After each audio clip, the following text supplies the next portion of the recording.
Sturmsoldat!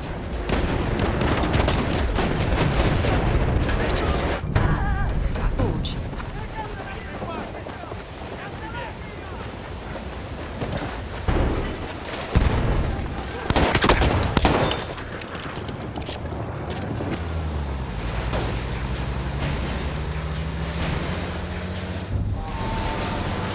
We have taken objective Duck. This might just be the greatest FPS ever created. I don't think I've ever played another FPS that's hit that sweet spot, that perfect zone, that Goldilocks zone between arcadey fun and realism. There are a lot of other FPSs that are more realistic than BF1. There's definitely a lot more FPSs that are more arcadey than BF1.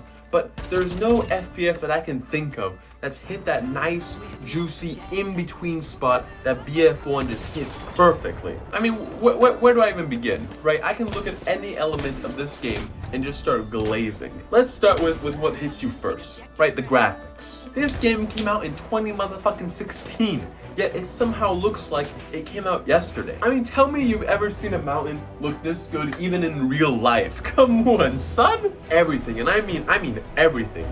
From the scenery, to the models of the guns, to the dirt being blown up from explosions, the dogfights in the background, everything's been chiseled to perfection. On top of the amazing graphics, the sound design and the voice acting is it's just so perfect. The stamping of the footsteps in the mud as you hear your teammates screaming after being burned by a flame trooper. I mean, I just can't get enough of it, man. I just can't get enough. I mean, bro, straight up, I'm convinced that DICE used some warlock, witchcraft-ass magic to make BF1 look and sound as good as it still does to this day. Now, good graphics and amazing sound design is very much one thing, right? Good gameplay, on the other hand, is a completely different story. If you got the good graphics, if you got the good sounds, but you don't got the good gameplay, what do you really have, really? Luckily, good gameplay is the bread and butter of this game. It's the bedrock base of this game, from the classes, to the guns, to the maps, to the vehicles, to the progression system, to the special classes. It all fits together nice and neatly. Let's start with the class system, right? BF1 follows the traditional 4-class system of Battlefield games, and it does a great job of creating situations where all 4 classes feel viable, feel fun, and feel like they're necessary for achieving victory. Each class brings its own weaponry, its own equipment, its own tools into each match, and it never feels like, at least to me, that any one class overshadows the other 3. Wanna run around the map with a shotgun and a bunch of anti-vehicle grenades and just make tank players' lives absolutely miserable? Play Assault. Wanna run around the map on some Hacksaw Ridge type motion, not even fighting the enemies, just healing and rezzing your teammates? Play Medic. More of a backline, pick off out of position enemies type player? Go with Scout. Wanna play Scout but just can't aim? Go with Engineer and use the M1917 MG Telescopic. Now, I do believe that each class is fairly balanced and that each class is viable.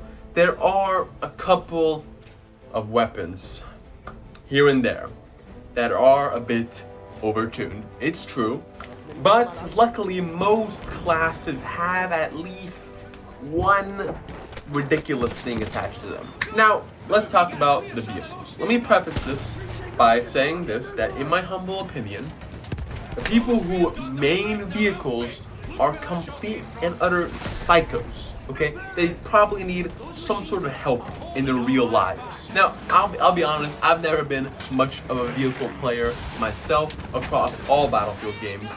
They're sort of what you would call my Achilles heel, especially helicopters in Battlefield games set in modern times. But vehicles in BF1 feel a lot more manageable to me. I feel like that one dedicated assault player with a bunch of anti-vehicle grenades and with a little bit of effort could realistically solo a tank. And while airplanes are a bit more trouble to deal with, I don't really get killed by them enough, Ilya Murmets aside, to consider them much of a pain. BF1 also introduced behemoths to the series. If one team was losing by a substantial amount, the game would try to give them a leg up through these very large and very powerful vehicles. And if I'm being honest, they're pretty awesome. Even after hundreds of hours of playing this game, whenever a behemoth, even after hundreds of hours of playing this game, whenever a blimp is crashing into the map, I stop whatever I'm doing and just watch. That being said though, I don't think I've ever actually seen the team with the behemoth make a comeback and win because of the behemoth's presence. Now we also gotta talk about the maps here, because the maps here are just, oh, they're just so good. I mean, we're talking Amiens, not no Amiens. I'm not French, I'm talking Argonne Forest. I'm talking Rupture, I'm talking Ballroom Blitz. I'm talking Argonne Forest. Did I already say that? I don't even know. I'm talking Nivelle Knights. I'm talking my beloved Passchendaele. These maps, I mean, come on, son. Look, there are a couple of, how do I say this, piece of shit maps, right? Like the Sniper's Paradise, it's Galatia. I swear I've never seen more than 2 points on this map. I don't even know what this map looks like. I can't even see it because I get sniped immediately, right? There are a couple of these maps, but for the most part, the maps in this game ooze character. They're perfect, they're pretty, and they feel so much fun to fight on. I mean, there is so much more here I could talk about. Right, I could talk about the great single player this game has, the war stories. I could talk about the other game modes like Operations and War Pigeons. I could talk about the great skins this game has. I could talk about the amazing progression system this game has, right? There's a lot more here that I could discuss, but I wanted to keep this video nice, short, and sweet. Thank you guys so much for watching this video. Thank you for clicking on this video. And you know, I have other content. I have other content you can watch as well, you know? I don't have just one video. I have other videos. Watch my other videos. Okay? Right. Thank you. Make sure to subscribe. Make sure to like. Make sure to comment. Stay tuned for future content. But yeah, take it easy, guys. Bye. Lost objective